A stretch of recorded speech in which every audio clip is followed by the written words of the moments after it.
그 종교개혁 주일로 원래 계획되었던 정의평화 기독연대 평신도 강단교류 주일이었는데요. 저희 사정상 한 주 미루어서 11월 첫째 주에 함께 우리가 모이게 되었습니다. 오늘 평신도 강단교류로 특별히 우리 예배 공동체 광야에서의 신동일님께서 나와주셔서 광야에서 세상으로 라는 제목으로 말씀을 나눠주시겠습니다. 우리 함께 환영과 기쁨의 박수로 맞이해 주시기 바랍니다.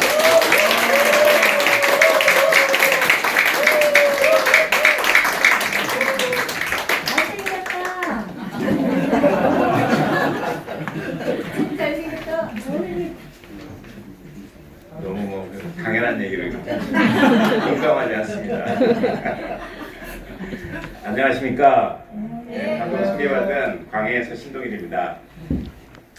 이 들꽃 향연에는 제가 참 좋아하고 존경하는 분들이 참 많습니다. 오랜만에 찾아뵙고 말씀도 나누게 되어서 기쁘고 영광스럽게 생각합니다.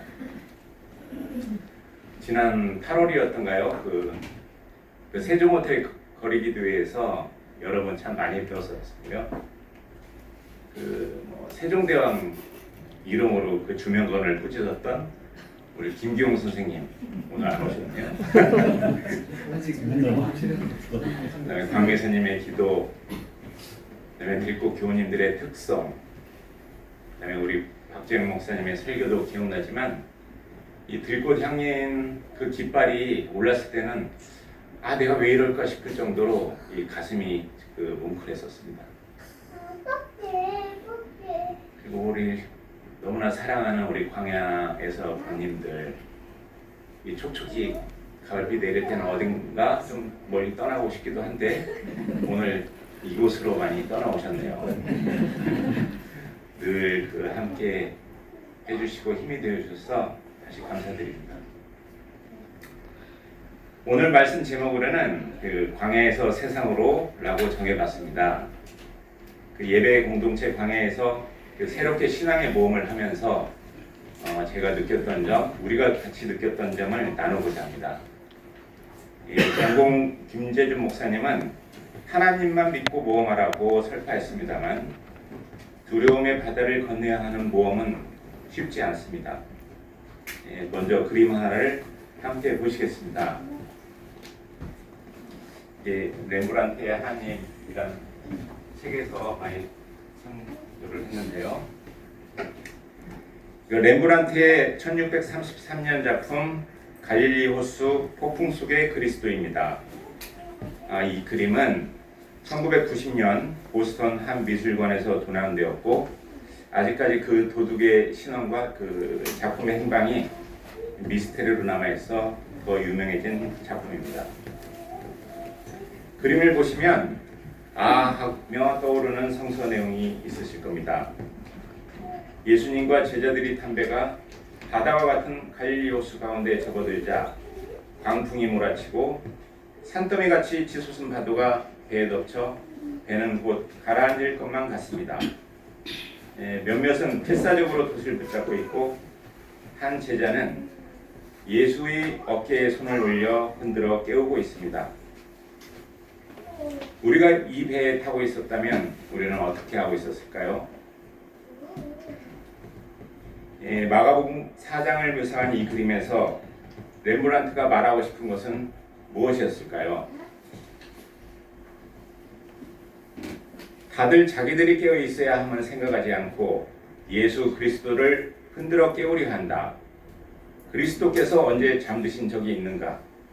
십자가 깃발 아래에 모인 교회들이 이전 투구하듯이 자신들이야말로 교회의 안전을 책임지고 있다고 생각하지 않는가? 라는 것이었습니다. 깨어 있어야 할 존재는 그리스도가 아니라 바로 우리 자신들이라는 것이죠.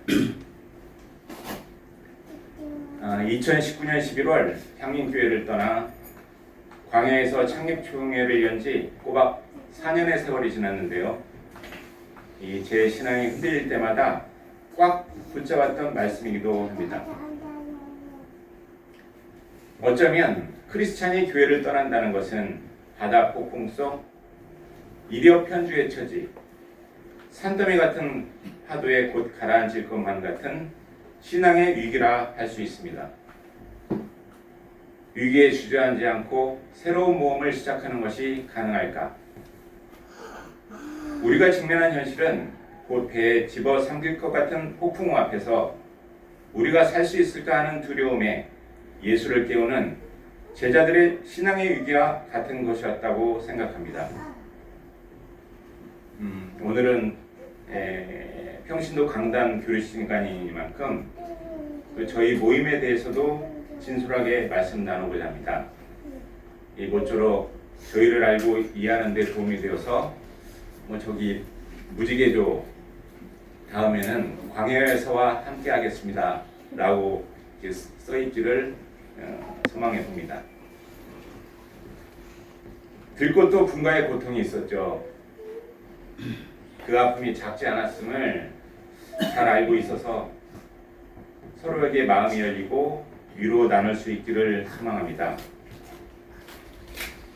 광야하면 어떤 생각이 드십니까? 일단 거칠다, 넓고 아득한 황무지, 사람들이 살 수 없는 곳, 이육사의 시도 생각나겠고요. 하지만 기독교인이라면 모세의 광야 40년, 출애굽한 히브리 백성들의 광야 40년, 예수의 광야 40일이 떠오르겠죠. 광야는 축출되는 고독의 장소인 동시에 하느님의 음성을 듣는 영감의 원천이다 라고 애써 위로해 보아도 결국은 편안하지 않은 땅, 하느님의 음성을 듣지 못하고 안주한다면 생명의 길을 찾을 수 없는 곳입니다. 우리 광야에서라는 이름은 신앙생활을 오래 했던 교회를 떠나 광야에 홀로 버려졌다는 생각, 그래 다 털어내고 광야에서 새로 시작해보자, 이런 다짐이 반영되어 있을 겁니다. 시간 참 빠릅니다. 벌써 4년이 지났는데요. 자주, 평등, 온전한 민주주의라는 기본 원칙만 정하고 시작해서 우리 신앙의 정체성을 세워가는 시간이었습니다. 자주와 평등, 온전한 직접 민주주의, 세상과는 달리 그리스도 신앙의 공동체에서는 마땅히 이루어져야 할 하나님 나라의 가치들 아닙니까? 그런데 그러함에도 세상의 학벌, 부와 권력의 메커니즘이 교회 안에서 그대로 적용되는 경우가 아주 많은 게 현실입니다. 저 자신도 장로가 봉사의 직분이 아니라 권력으로 작동하는 위선적 신앙의 프레임에 잠시 마음 부었던 적이 있어 그래서 조금은 알고 있습니다만, 자주, 평등, 온전한 민주주의를 우리 안에 이루어내는 일은 참으로 어려운 일입니다. 언젠가 하루는 저희와도 이게 자주 교류하는 그 타교의 한 분께서 우스갯소리로 이렇게 말씀하시는 겁니다. 광야에는 광야가 없다. 참 왜죠? 광야에서 사람들은 너무 잘 논다라는 이유였습니다.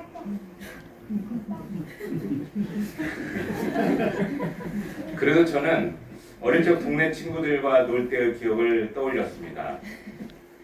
물론 요즘 어린이들 놀이와는 차원이 다르죠. 놀 때는 위아래 없이 누구나 자발적으로 참여해서 일단 놀이판을 짭니다.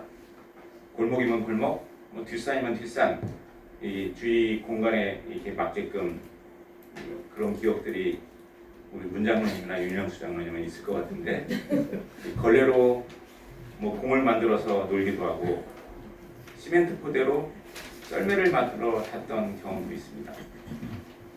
이런 게 누구한테 배워서 하는 게 아니지 않습니까? 노는 것 자체가 창의적일 수밖에 없습니다. 가끔은 놀다가 코피나게 싸우기도 하지만 또 놀다 보면 또 금방 풀어집니다. 이러한 놀이 문화가 자주, 평등, 온전한 민주주의의 문화 원형이 아닐까 생각합니다. 저희는 1년 임기의 운영위원장을 주사위로 뽑습니다. 청소 당번도 사다리 타기로 정합니다. 오늘 이때 특송 반주를 맡아주실 저기 박은봉님이 작년 위원장이었는데, 저분은 뭐 예배 인도자, 기도자, 설교자 모두 주사위 던지기로 결정했습니다. 그 만약에 이제 예배에 불참한 교우가 또 있겠죠. 그리고 이제 우리 참석한 다른 사람이 대신해서 주사위를 던지는데 뭐 좀 잘해주려고 해서 그런지 이렇게 한번 높게 던져줍니다. 높게 던지면 바닥으로 이렇게 떨어져서 아마 뭐 우연이겠죠. 우연히 그렇게 됐을 것 같은데 낙이 나오고 되고 아무튼 불참하면은 이게 어김없이 다음 예배에 담당자로 정해지게 됩니다.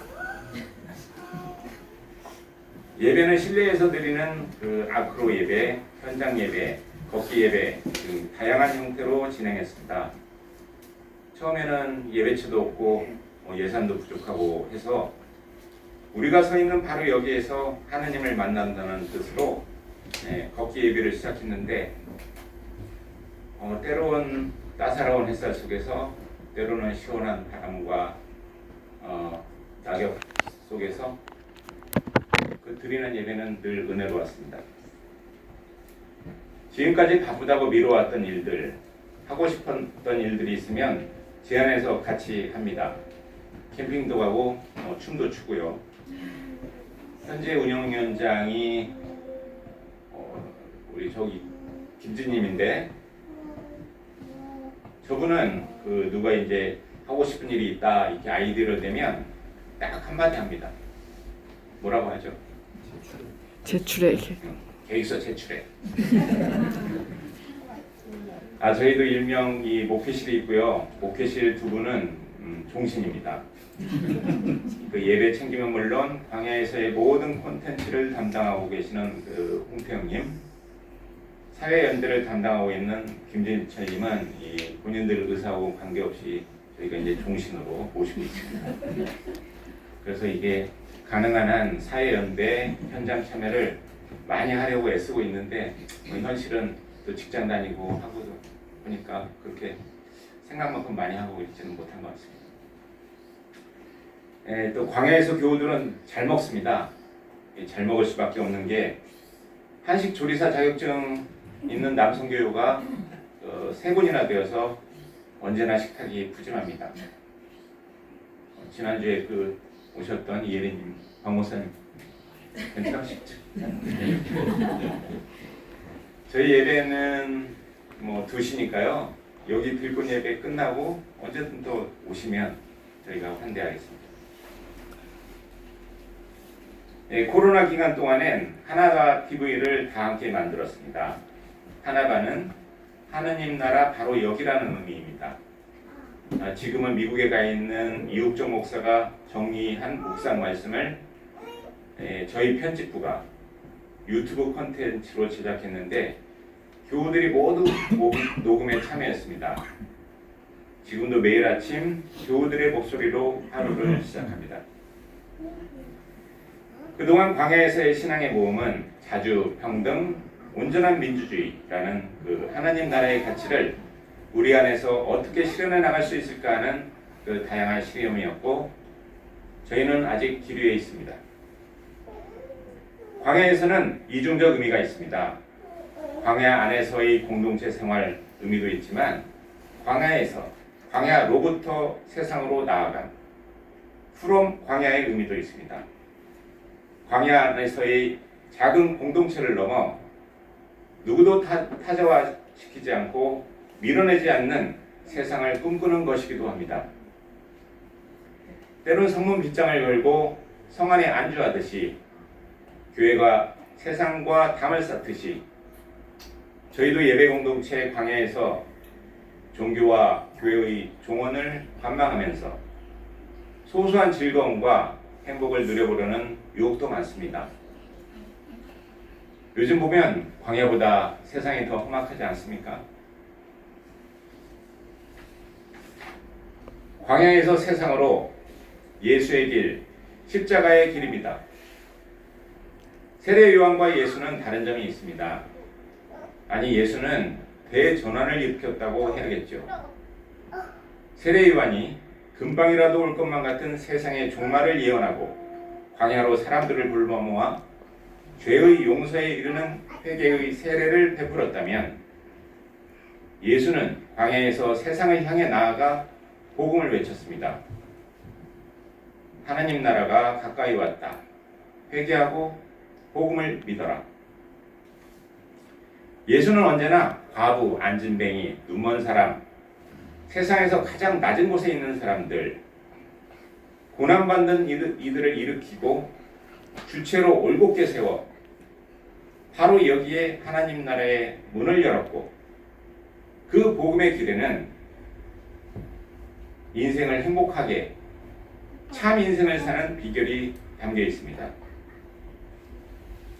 그런데 지난 2000여 년의 기독교 역사 속에서 교회가 보여준 복음의 길은 어떠했습니까? 십자가를 들고 나선 전쟁, 마녀 사냥, 면죄부 등등 말이죠. 개인이든 집단이든 자신의 맨 얼굴을 직면하는 일은 고통스럽고 힘들고 때론 부끄럽고 두렵습니다. 기독교인으로서 한국 교회의 민낯을 마주하는 것 또한 그렇습니다.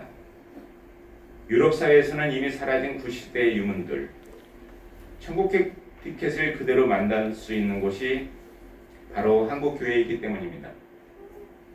한국 교회의 부흥, 세계 최대 초대형 교회로 몸집을 키울 수 있었던 비결이기도 했습니다. 하나님의 복을 구하고 하나님의 나라에 이르는 길, 놀랍게도 성서는 너무나 평범한 일상의 언어들로 이야기합니다. 오늘 말씀도 그렇습니다. 남에게 나누어 주는데도 더 부유해지는 사람이 있는가 하면 마땅히 쓸 것까지 아끼는데도 가난해지는 사람이 있다. 남에게 베풀기를 좋아하는 사람은 부유해지고 남에게 마실 물을 주면 자신도 갈증을 면한다. 곡식을 저장하여 두기만 하는 사람은 백성에게 저주를 받고 그것을 내어 파는 사람에게는 복이 돌아온다. 좋은 일을 애써 찾으면 은총을 받지만 나쁜 일을 애써 추구하면 나쁜 것을 되받는다. 자기의 재산만을 믿는 사람은 넘어지지만 의인은 푸른 나뭇잎처럼 번성한다. 재물이든 권력이든 명예든 이 기득권이란 게 가지면 가질수록 더 주려하고 내려놓지 못하는 게 인간인가 봅니다. 하나님의 복을 스스로 걷어차는 삶을 살아가는 거나 다름없습니다. 그러면서 십자가 앞에서 더 복 달라고 매달리죠. 하나님의 복, 행복을 구하고 하나님의 나라에 이르는 길은 주님을 경외하고 여기 자신의 삶의 자리에서 목마른 자에게 물을 주고 베풀고 나누는 삶에 있음을, 바로 경천 애인의 삶을 살고자 하는 언약과 실천이 곧 자신의 십자가를 지고 가는 신앙의 요체라는 것을 성서는 말해주고 있습니다. 예수께서는 하나님 나라를 여러 가지 비유로 말씀하시는데요. 그중 하나가 오늘 성서 본문 겨자씨의 비유입니다. 예수께서 또 말씀하셨다. 우리가 하나님의 나라를 어떻게 빌까? 또는 무슨 비유로 그것을 나타낼까? 겨자씨와 같으니 그것은 땅에 심을 때에는 세상에 있는 어떤 씨보다 더 작다. 그러나 심고 나면 자라서 어떤 풀보다 더 큰 가지들을 뻗어 공중의 새들이 그 그늘에 깃들일 수 있게 된다. 그렇습니다. 이 보잘것없어 보이는 이 좁쌀만한 씨앗에 새들이 깃들 만한 큰 가지를 내는 하느님의 생명이 들어 있습니다. 작은 씨앗에 깃든 귀한 하느님의 생명이 그대로 피어나듯 하느님 나라에 이르는 길은 모든 사람이, 살아있는 모든 것들이 하느님이 주신 생명의 그 빛 그대로 피어날 수 있도록 일구어가는 것임을 겨자씨의 비유를 통해 말씀하십니다. 가장 나아다운 모습을 발견하는 길, 누구나 하느님이 주신 모습 그대로 성장하고 살아갈 수 있는 사회를 일구어가는 바로 여기에 하느님 나라가 있습니다. 이스라엘 백성들이 노예의 삶을 벗어버리고 온전히 하느님이 주신 생명 그대로의 모습을 마주했던 기억은 광야에 있었습니다. 신명기 8장은 이스라엘 백성들의 광야 40년을 상기시키면서 주님을 잊지 말라고 당부합니다. 우리도 늘 광야를 기억해야 합니다.